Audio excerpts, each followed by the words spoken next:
The modeling industry today has undergone a complete makeover. With enough social media followers, today's it girl can become tomorrow's supermodel. As a former top model and businesswoman, I helped my daughters Gigi and Bella navigate this new world. Gigi is one of the most successful models working today. She's the face of the world's biggest designers and has graced the cover of Vogue over 20 times. You have those sexy big billboards in mind, and really how you get there is first mastering how to be natural. Bella was 2016's Model of the Year. She walked the runway for the top fashion houses and is the face of the most iconic beauty brands in the world. I'm just like you guys, and I started out the same way. And now I've started to manage new models to help young girls realize their modeling dreams. Love her here, beautiful face. Out of thousands of submissions, I've chosen 5 lucky girls. It's Brianna, Mackenzie, Michaela, Athena, and Lillian. They will work closely with me as I give them the tools to become a supermodel. Welcome to New York! And joining them on this journey will be their moms. Yes, that's my girl. give me a hug. Because let's be honest, a model's mom will always be her biggest fan. Moms, use this time to guide your daughters and then learn to let them fly on their own. Together, moms and daughters will have 8 weeks to prove they've got what it takes. Mackenzie, girl! Black digger! She looks like a real Tommy girl. One young model will win a contract with me and the opportunity to be repped by IMG, the biggest modeling agency in the world. Each assignment will expose them to the tough challenges of the modeling industry. Come running to me, run a little more. Supermodels aren't born overnight. 1, 2, 3, go. That ain't gonna work. I need to see the tiger in you. This is the career I want. If this is what you want for your life, you're gonna have to shake it off, sister. The stakes are high. I need to change foot, sorry. What happened? It's very painful on the foot. Yeah, well, that's part of the job, but the results will be life-changing. I'm just so ready to win. I'm so ready to win. I have one more surprise. We're not in a normal situation. It's like a roller coaster. This whole thing is a lot harder than I thought it was gonna be. I wanna go home. Go, go. I'm the most protected mama bear you're ever gonna cross. I'm in the judgment seat as much as the girls are. Oh, you are so funny. I can feel there's a little tension in the air.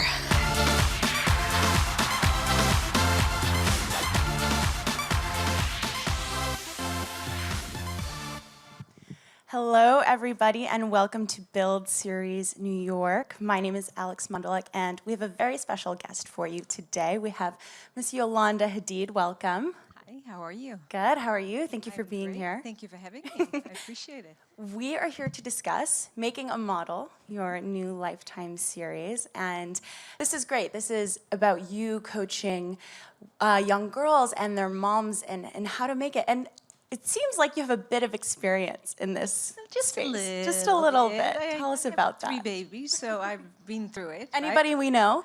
Nah, maybe. I don't know. 2 blondes, blue eyes, cute little boy. No, I mean serious. Yeah, I mean, you know, I obviously speak from experience. I've been in the industry myself since I'm 16 years old. And, you know, I kind of, when I retired as a model, raising my own children, guided them from early on.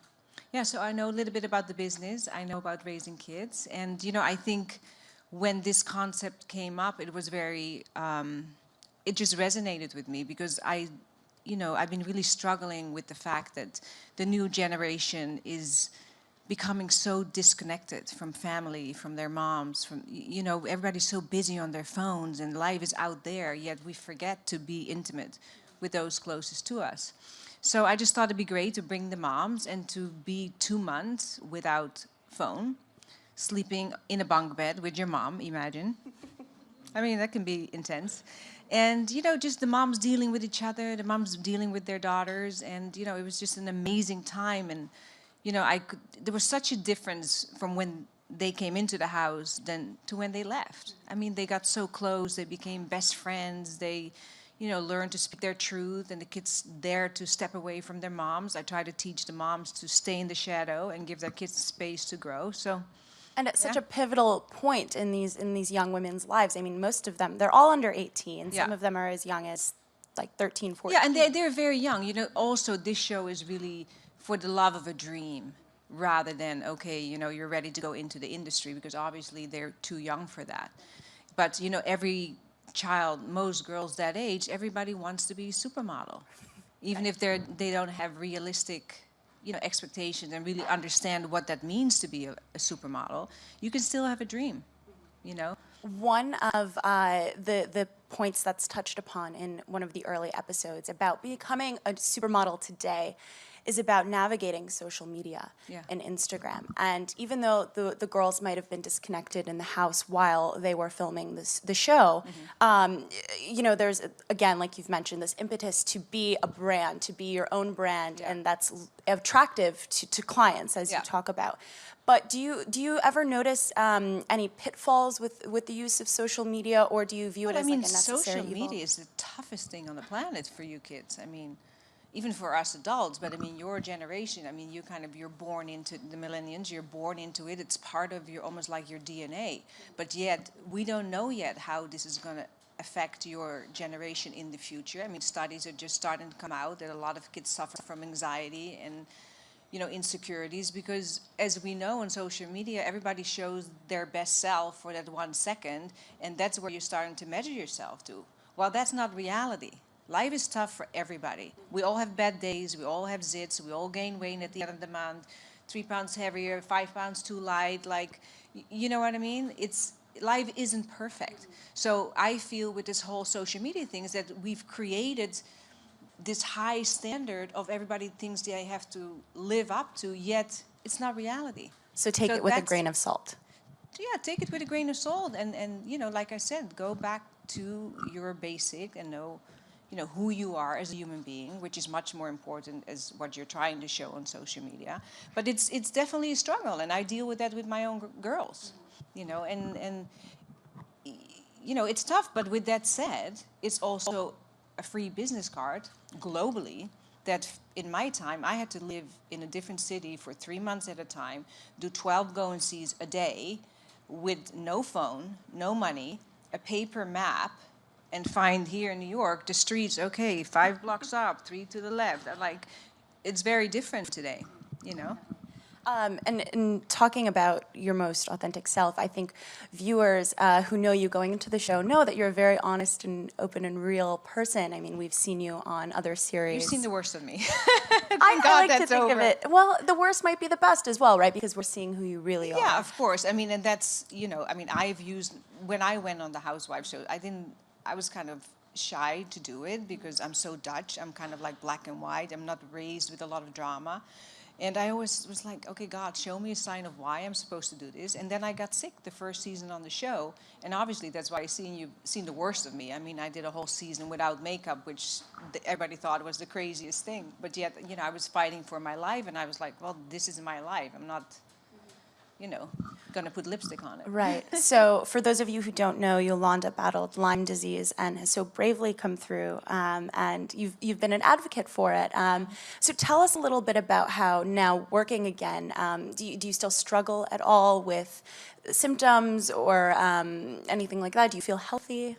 No, I feel amazing. I mean, I'm celebrating my birthday tomorrow for the first time in 7 years. Happy birthday. Thank you. So I really feel like that I've come to the end of a bad cycle, entering a new one, and I feel great. I'm in remission. I've been for the last maybe 7-8 months. But, you know, it's still... But... Thank you. But, you know, as everybody knows, there is no cure for Lyme disease. And I pinch myself every day going like, oh, my God, is this real? I'm still getting up another day, another morning. So it's a really exciting time of my life to be back to work and feeling good and feel like, okay, I'm part of life again. So, yes, it's a magical time for me. As a viewer, I'm happy to have you back. Thank you. And I do want to talk about the show because it's so fun. So who was more difficult to sort of mentor or coach? Was it the young girls or was it their moms? You know, I think maybe the moms. Why?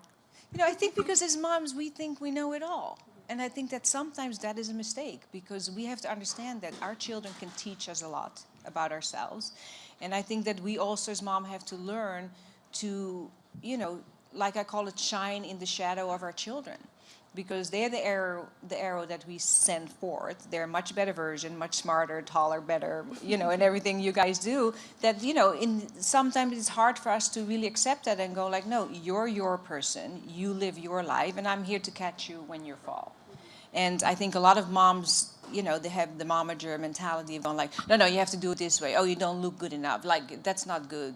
Change your hair. So a child then goes like out into the world already with old knowledge from a mom, rather than taking it on your own and going like, hey, I'm my authentic self. I feel like having blue hair today. I'm going to dye my hair blue. Like Bella wanted blue hair in 8th grade. And I was like, that's kind of against the rules in my head. But I guess, yeah, if that's what you feel like, go and do blue hair. Look at her now. And look at her now. So, Right.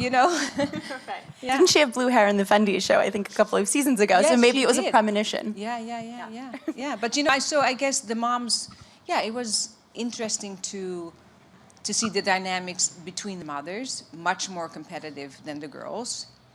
And, yeah.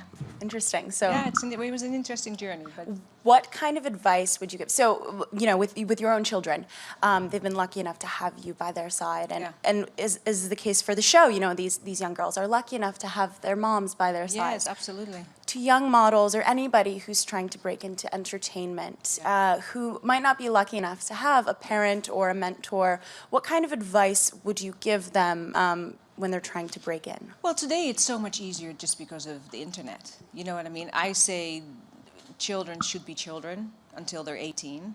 I never allowed my girls to enter the industry until their 18th birthday, because I feel that kids need time to grow up and grow that sense of self and self-worth.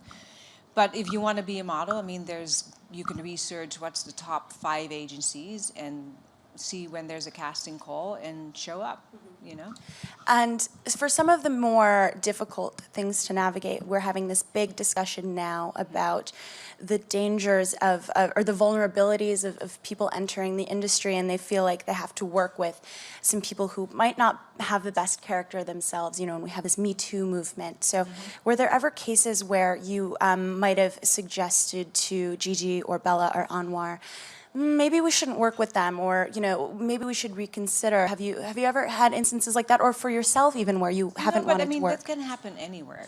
Yes, it happens more in this industry, but I think that can happen on the street. I always thought my kids, just because somebody's a janitor at a school and wears a badge and a suit, doesn't mean you can trust that person. So you have to be really protective of your body. Your body is yours, and you don't ever let anybody touch it unless you want it to be touched. Or like we had those conversations, but it's life. It happens all over, and I'm just glad that women today are starting to stand up for what's right. This is our body, and you're the master of your own mind and the boss of your own body, and we have to be, stand up for what's right. Well said. Well said. What is your favorite part, or what was your favorite part about filming this season?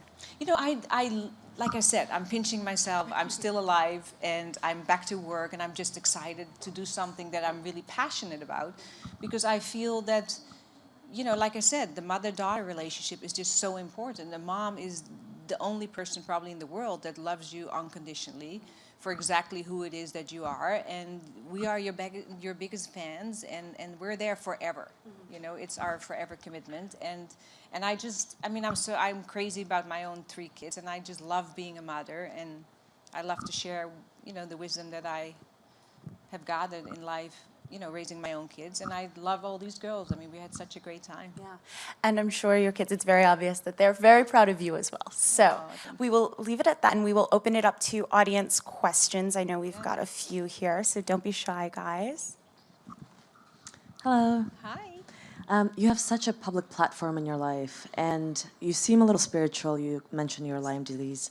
I'm wondering, what do you think you and your daughters, you guys are such examples, a lot of people look up to you. What do you think you're really here? Like, do you feel like you have pressure to change something in a better way, or just talk about that? Yeah, like I said, when I was in the shower going like, why am I getting on the housewife show? Like, it just, something was, I had questions about it.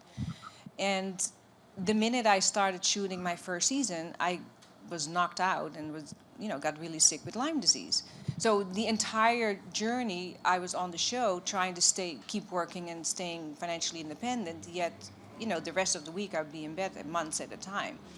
And during that journey, I used to be spiritual. I became spiritual on steroids, and I really had to go like, okay, what is the higher purpose of this journey? Why has God given me this platform? What am I going to do with it? And it became very clear to me that my journey here is to bring awareness to a disease that is so misunderstood. And all the suffering that I went through with the cast on the show, judging me, saying, I was making this up, and oh, you look so beautiful, how can you be sick?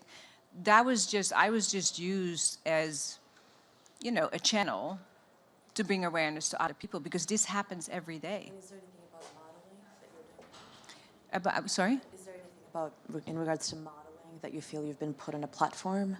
No? Yeah, I think for me, this is my passion. This is, how I come from a very small town in Holland, and I'm here today because of this business, this industry. So I'm grateful for that, and it's given me, a free pass to the world and see the world and stuff. So I like to share that, and yeah, maybe this is part of my journey as well. But yeah, but I think that the whole Lyme disease thing, that was the most. If I could leave one thing behind, if I die next week, that would be a cure for Lyme disease. So, thank you.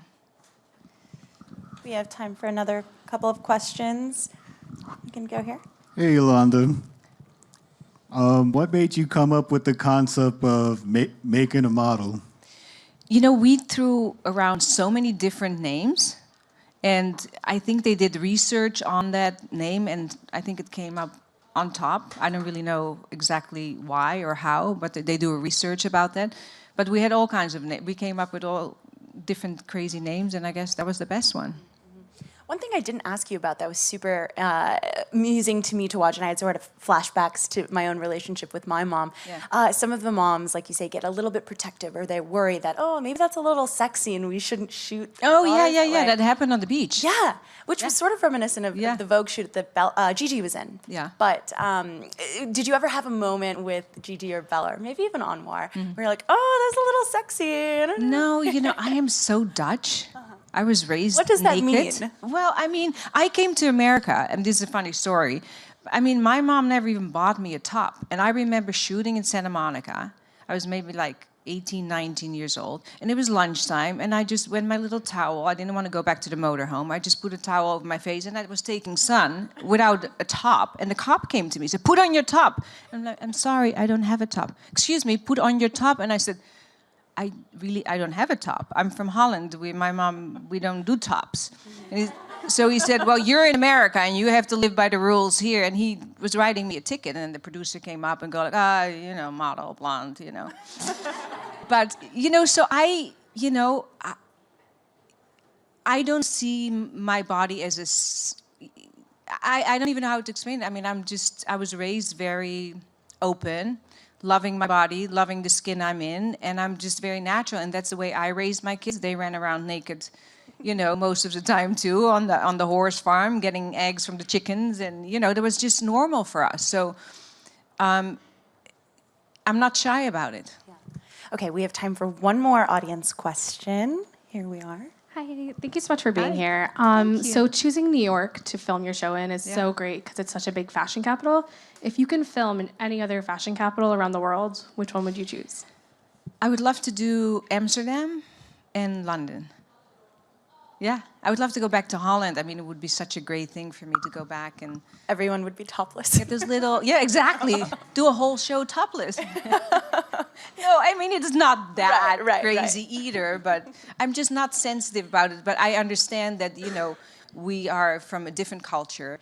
And going back to why we started this question was with the mom being sensitive about, just a bathing suit top it with a jean shirt over it. And I'm thinking, girl...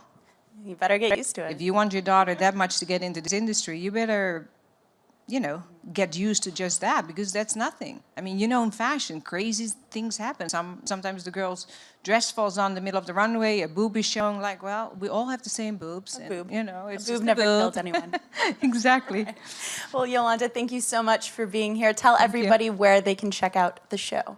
It's going to be tomorrow night, or actually every Thursday night, 10 o'clock on Lifetime. So I hope you all tune in and come on this crazy ride. Yeah, Making a Model. Well, thank you so much. Thank you. Thank you for having me. And thank you, everybody.